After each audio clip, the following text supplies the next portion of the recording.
Next, we are going to hear from our keynote speaker, Lisa Gelobter. She is the CEO and founder of Techquitable and has served as Chief Digital Service Officer for the United States Department of Education during the presidency of Barack Obama.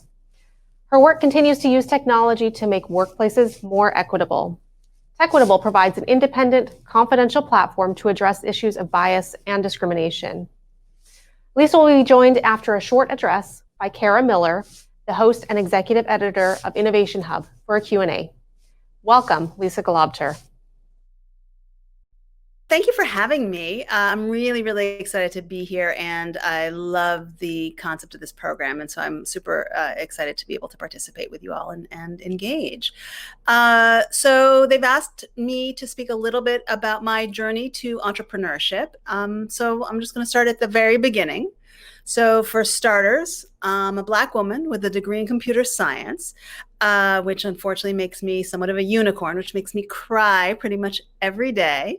And my background is, I come from a low-income background.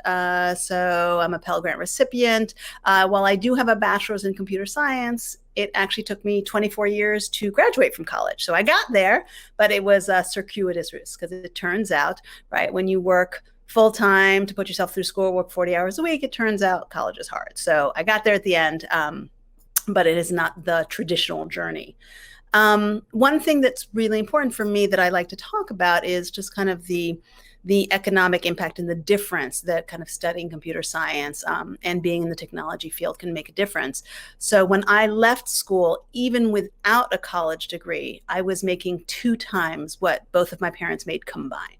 Right. And so that's right. That's how you start to kind of make a shift in terms of generational wealth and economic impact. So I've been in tech for, oh my goodness, over 30 years. And the truth is, I say that if it exists in tech, I've done it. So I've been in technical support. I've managed technical support. I've done QA, quality assurance. I've managed QA. I've done program management, product management. I've been a software engineer. I've managed engineering. I've managed product development. And then I've served in various roles as acting CTO, acting CEO, and now I'm a CEO. So I really have done it all, done a lot. And I've learned from every single one of those roles, every single one of those organizations and in the journey. And I apply it all today in my new role. So look, I've been fortunate enough to work on some pretty transformative technologies. I was a software engineer in the 90s on something called Shockwave, which really introduced interactivity, multimedia animation to the web, kind of changed the way people consumed the web, changed the face of the web. And really, I think of it as having set the foundation for today's modern web. I've really been at the intersection kind of media and technology since its inception.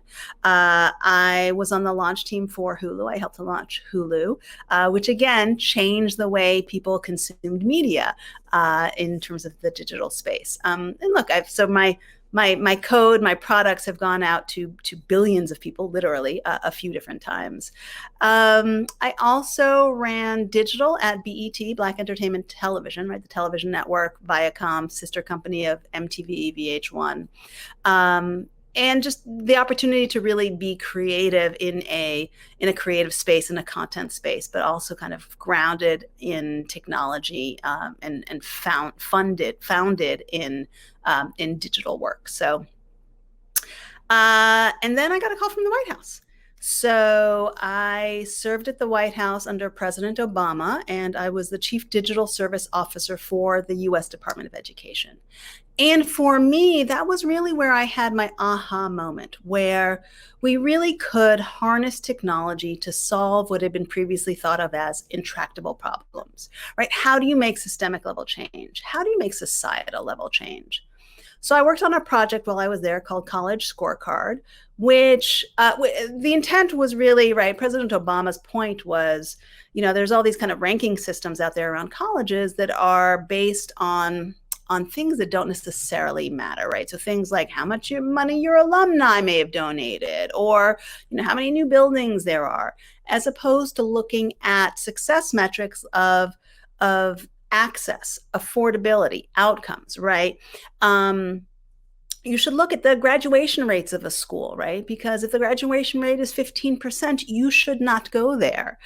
You should look at how much you'll earn after you leave school and whether that will be enough to be able to pay off the loans that you might have taken out to go there. So just kind of looking at some of that stuff. And so we reinvented that system and we created a thing called College Scorecard. And in just over 3 years, it has been credited with improving college graduation rates in the U.S. by 1.5 points. And like that's the idea. That's the success story, right? How do you actually have significant impact at scale? And so for me, as I was leaving the administration, right, trying to decide what I wanted to be when I grew up, because it is a journey, let me tell you, I was like, look, if we can send a Tesla Roadster into outer space, right, this is not rocket science. We can use some of those same best practices, product development strategies right here on our home planet to solve some of the issues for the underserved, the underrepresented, and the underestimated. And so that's how Techwitable came to be. That's why I started Techwitable. So I founded a tech startup called Techwitable. We're using technology to make workplaces more equitable. So the way it works is, for example, if my boss, right, makes a sexist crack or tries to touch my hair, right, that's not the totality of who they are, right? I'm not trying to get them fired for that. I'm not going to go to HR because that feels like the nuclear option. But on the other hand, right, I would like the behaviors to stop. The flip side of it is if I feel like I'm being overtly discriminated against or harassed, right, then I want the company to take immediate action. And so what Techwitable tries to do is help the employee in either of those situations figure out what their next step should be and how we can move forward. And then simultaneously, oftentimes companies don't have a great sense for what's happening on the ground day to day in their culture. And so we try to provide data and insights back to them so that they can remedy them. And so what we've done is, right, our mission is to create work culture that works for everyone. And so we've created the sounding board where employees can come, get advice, explore their options, and figure out what their next step should be. And then while they're doing that, we gather data that we anonymize and aggregate, and we use that to identify systemic issues within an organization's culture. We create a report for the management team with actionable recommendations, right? So for us, it's really important that we work on both sides of the equation because we're trying to make this systemic change, right? We want to empower and support employees, but we are also trying to help companies identify and address issues before they escalate, right? Trying to create this virtuous cycle. Anyway, so that is what Techwitable does today. And that's kind of been my journey through tech, through media, through federal government, through service, to being to founding and being the CEO of Techwitable. The thing for me is, like, I know that I'm in the right place here and now because I love what I'm doing. It is very obvious to me that we are helping employees, that we're helping companies, that we're really helping people, and we're actually starting to see shifts and making change. Like, I can see the direct impact. And I know I'm also in the right space because for me, like the materials that I find myself reading that are really about like uplifting and engaging and continuing to build community and support underrepresented folks, like those are the things that I'd be reading anyway. And I get to do them in service of my business additionally. And so for me, that's one of the things that I really know. Not only am I doing good stuff, but I'm also inventing new things and really focused on the things that I'm interested in, where I can make change, and for the people that I want to make change for. So having picked my community, having picked my medium, that's what I'm doing. So I thought it might be really interesting to also just mention a few things that I think are really important takeaways around entrepreneurship as you think about creating your own products, your own startups, your own companies. And so there's three points that I thought I'd kind of call out specifically. The first is having a central focus on what is the problem you're trying to solve. Like, that is a question that I ask almost every single day, not just for our particular product and for our particular company, but for every single thing that comes up throughout the day. Let's actually make sure that we are focused on the thing, like focus on outcomes, not outputs, right? How do you actually make change, and why? Why are you trying to make change? What is the problem, right? It's not just what is your goal, what is your objective, but it's actually focus on the problem that exists today, that is a problem. Who is it a problem for? What are they doing in today to address that problem? Like, what would they do if your solution never existed? So kind of thinking about that. That is like, that's the main driver for me, is always focusing on what is the problem you're trying to solve. The second thing that I would emphasize is the idea of always being user-centered, user first, user always. Like, it really is about walking a mile in somebody else's shoes. Even if you're thinking about what is the problem you're trying to solve, you want to do it from the user's perspective, right? Not from your perspective. This is what I think the problem is. No, it's about what problem are they having? How do they perceive it? How are they thinking about it? And so really making sure that you are engaging with and actively speaking with your potential customers, your potential users, who you're trying to serve, and not just kind of assuming that you know. So as part and parcel of that is the idea of getting out of the building. And so in this day and age, maybe it's over a video conference rather than kind of going in person.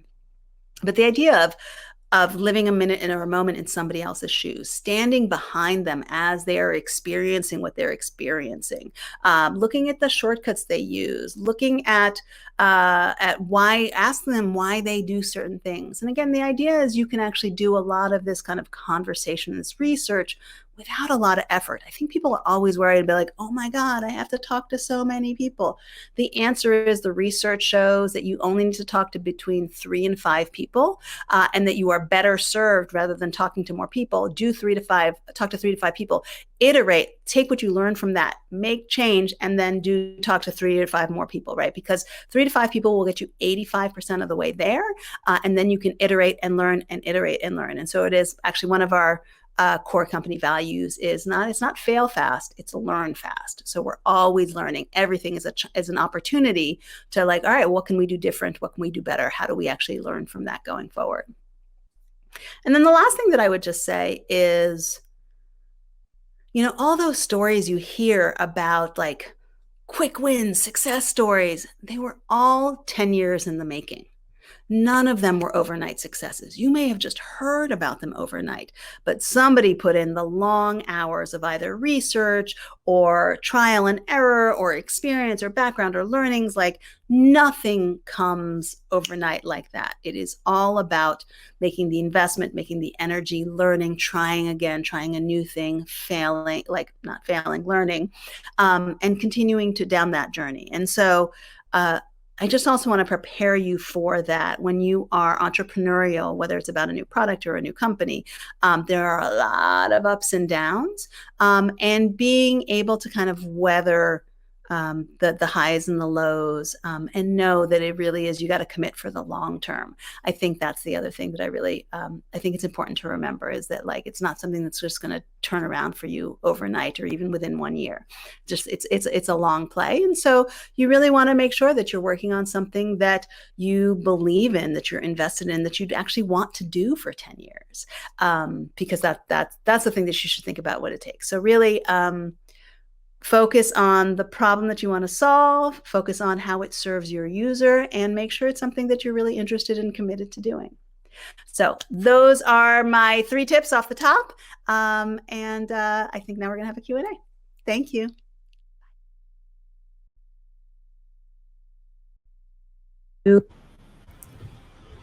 Hi, Lisa.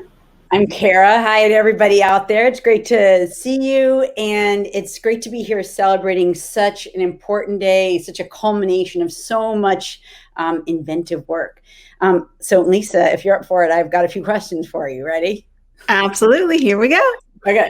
One thing that really strikes me about your career is that you've done so many different things. You were just talking about it.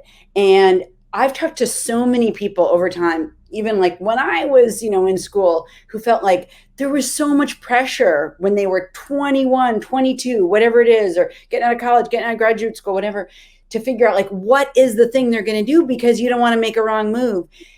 Can you just speak to that a little bit? Because like, it sounds like you can make a lot of moves. Right.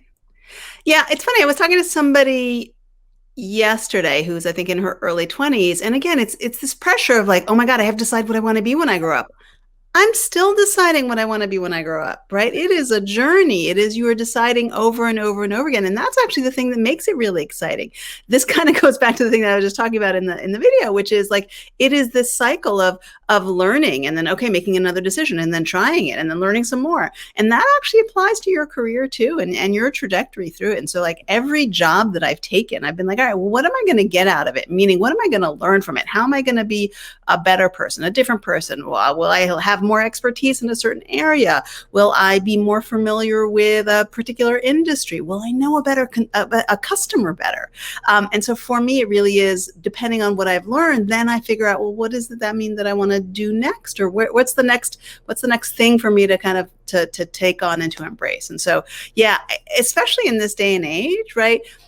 People are. Look, especially when you're in technology, for me, the idea of like changing your job every 18 months seems like 18 to like 2 years, 2.5 years. That seems kind of like a normal cadence, which means that you get to redecide and reinvent every single time. So yeah, I just feel like it's a different model than what it used to be. Is like, all right, you got to decide like coming out of college or coming out of high school, like what you're going to be when you grow up. And that's, I think it's always learning and iterating. So I think for somebody who's like graduating now or graduating soon, the concern though is, oh, but whatever that first job is, that's the thing for the second job that I'm going to say I have experience in, right? And so my question to you is, somebody who's done all sorts of different things, like you said, you've been acting CEO, CTO, different things. Did you make those different? Were you able to shift around in the kind of thing you did because you were just there? Like, you were just hanging out and people were like, hey, you want to try this? Or, you know what I mean? How did you end up making those shifts? Because at the beginning, you only had experience in one thing and then only had experience in 2 things. How do you get experience in 8 things? Yeah. So, so nothing just happens. I will say, right, what's that saying? I find the harder I work, the luckier I get. Yeah. And so, but yeah, I think that's right. So skills are transferable. What you have to really start thinking about is not just I did this thing for this customer at this company, but like, well, what skill did you bring or did you learn from that? And then so if you're a program manager for an animation product, right? How, like, those program management skills can be translated into sports or into television production or into federal government, right? That skill set, like, you've proved yourself, right? You've cut your teeth in a specific vertical or industry, but that doesn't mean that same skill can't actually be translated across different runs. And that's the beautiful thing, I think, around entrepreneurship and tech in general, is that those same skills can be applied in so many different arenas. And that's, yeah, it really just opens up opportunity for you. When you look at data on people from underrepresented groups, women trying to make it in tech, in invention, in careers in STEM, they're much more likely to pursue those careers if they know somebody who seems kind of like them, who's done it. They have some sort of mentorship. I wonder if you can talk about that. Did you have that? To what degree did you have that experience, and to what degree do you see it existing now? Yeah, no, it's a great question. So I think the saying is, you can't be what you can't see. Yeah. And that's part of the reason why I try to show up and speak at events like this. Because coming up, I definitely did not see anybody who looked like me, who had my experience or my background. And just for the record, that's still true today. There's definitely kind of more Black folks in tech than there were when I was coming up. There's certainly more women engineers than when I was coming up. I will say the socioeconomic differences that I talked about, those still apply. It turns out that for me, I'm still frequently challenged because my experiences and my life experiences have been really different from some of my other peers.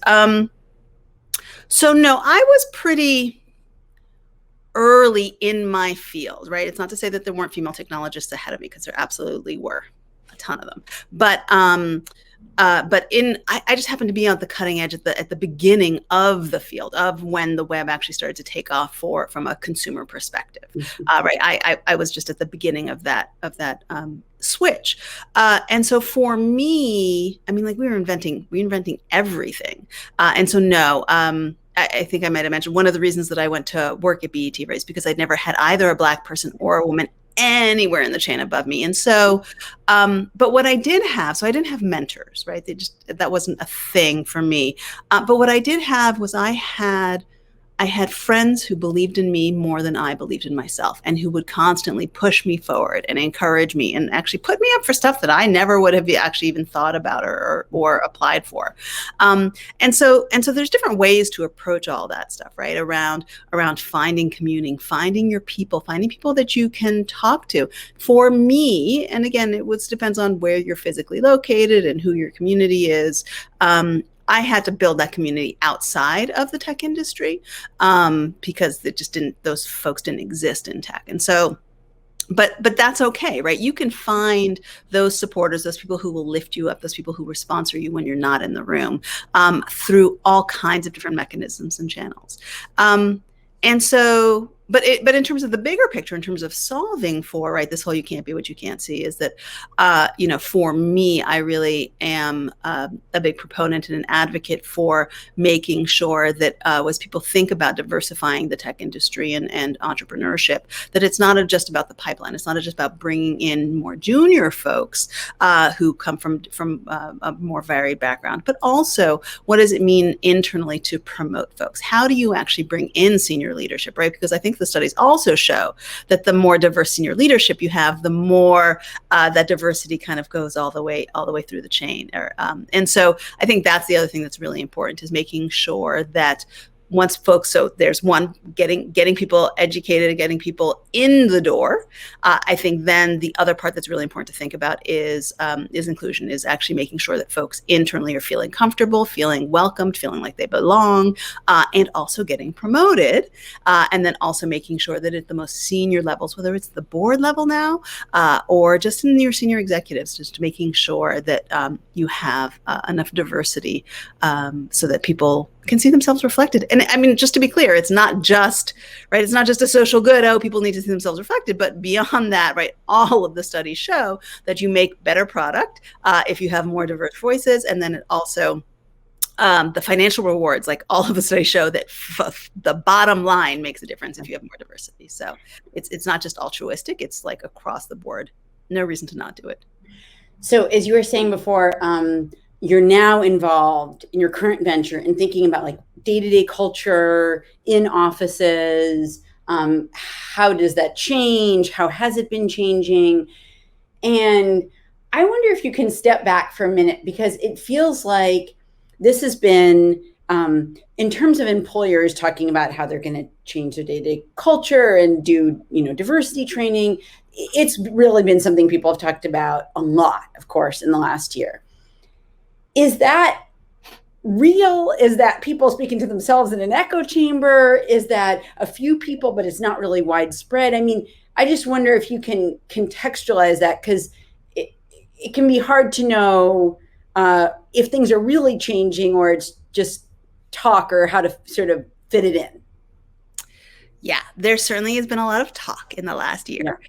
And I think that there is, we're actually, funnily enough, my company Techable is running a survey right now for employees to basically talk about how their expectations of their work environment and of their work cultures, have they changed or have they not in the last couple of years. But look, I also think, so there's been a lot of talk, especially in venture capital, people saying, oh, I'm happy to give advice. I'm happy to mentor people on it. And there's Tiffany Bell who says, it's not about mentoring. It's not about advice. It's make the hire or send the wire. Like at the end of the day, the proof is in the pudding, right? It's not about talk. It's about walking the walk. And so at the end of the day, it's not about mentorship. It's about getting hired. It's about getting that check. It's about getting the funding. It's about the execution. It's not just this theoretical talking about it. So I will say that I'm glad that things are at a higher level in terms of people's perception, people talking about stuff over the past year. I am incredibly sad that what it took to get us here, because again, 6 months before that, like, you didn't believe us that this stuff was happening. Like what? Like anyway, so there's a frustration level there around what it took to get us here. I am glad that it's high in people's awareness level now. I'm glad that we are talking about it now, but it also really needs to move into execution and long-term systemic change, right? So actually the name of the survey is, are we in a moment or a movement, right? So how do you actually change it from this like point in time to long-term systemic change? And so that's what people need to focus on for sure. And to what degree do you feel like the community around, you cited venture capital, like to what degree do you think that the community around invention, innovation, is it embracing this differently than other sectors of the economy? Is it not embracing it as much when you think about like, okay, bringing women, bringing underrepresented communities into this picture? Yeah, I think tech's feet are being held to the fire, probably more than in more legacy organizations or legacy industries. I think there's something about, I mean, look, right, tech is like, I think the fastest growing industry contributing to the GDP in the country. And so there's a reason, but also tech companies perceive themselves as progressive, right? They have to be 15 steps ahead of the game because we're making the change. And so understanding that's I think part of the reason why they're leading in this. But I will say this change is happening across industries, right? So you may know that in California, if you are headquartered in California, there's actually now a requirement from the state that you have at least one woman on your board, right? If you're a publicly traded company with headquarters. And then VCs are also starting to do that. They are also starting to actually have requirements around who's on your board, who's on your leadership. And you look, at the end of the day, follow the money, right? Because that's the thing that's really going to make change. And so I think that's where you start to see the influence. And that's not to say that there's not a ton of other industries that are also not taking steps to make change. But I think tech in particular, they're being held to account in very public ways. That I think that's what's going to serve us in the long run. It's interesting. One woman doesn't seem like that much, but it's interesting that that's like a bar that you have to get over. Yeah, it's tough. And I know like some VCs are saying you have to have, some percentage of underrepresented folks, whether those are from different races, ethnicities, from different sexual orientations, from different gender identities. So yeah, I think different people are coming at it from different ways, but I think at the end of the day, it's all about follow the money. A final question here. I'm going to just stay like focused on this idea of invention. You talked about making sure you know what the problem is you're trying to solve. Like, ask yourself, what is this thing? What am I trying to accomplish here? From small to large, you don't have to pick like, fixing poverty in the world or anything. But what are some really interesting problems that you see out there, either that you've heard bits of solutions to or that you're kind of waiting for? Just things out there that you think like, yeah, this is a really interesting problem that is waiting to be solved. I know I hit you there with just an unexpected, just solve the problems in the world, but you can do it.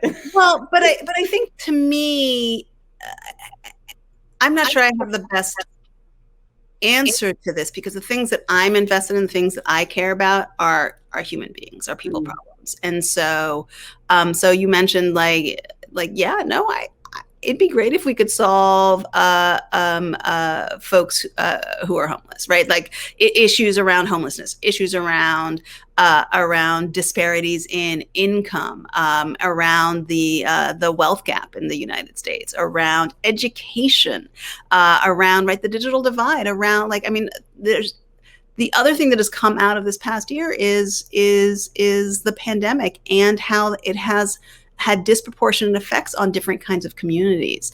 And what does that mean in terms of who lost a year?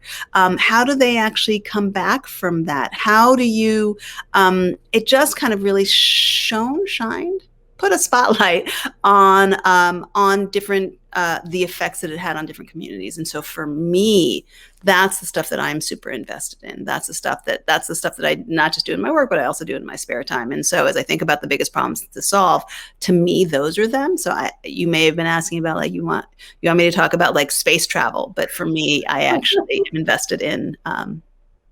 But I was going to say that's okay, actually, because there are real invention pieces to the question of how do you make healthcare more evenly distributed, or housing, or education, or what. These are all. I mean, I just think of somebody like Sal Khan, trying to deal with some of these questions about education, but there are sort of multi-layers to all these problems, and being inventive, thinking about inventive solutions seems like a big part of it, in fact, right? Yeah. I mean, I just think, and this goes back to my time at the White House, this is really being able to apply some of these best practices, some of these concepts, some of these frameworks, how you do decision-making, how you do user-centered government, user-centered policy, and applying it to issues that matter to our communities, to our population. To me, that's where we're going to start to be able to make real change. And that's where I would like to see folks invest time and energy and effort and money. A good note to end on. Lisa, thank you so much for the keynote, for sitting down, for doing the Q&A. This was great and wide-ranging. I really enjoyed it. Thank you. Nice to meet you. Thank you all for having me. Bye. The programming today would not be possible without the generous support of our sponsors. The Lemelson Foundation, Business Oregon, Stoll Reeves, Oregon Community Foundation, the Fort Family Foundation, Horan Media Tech Advisors, Portland State University, Wells Fargo,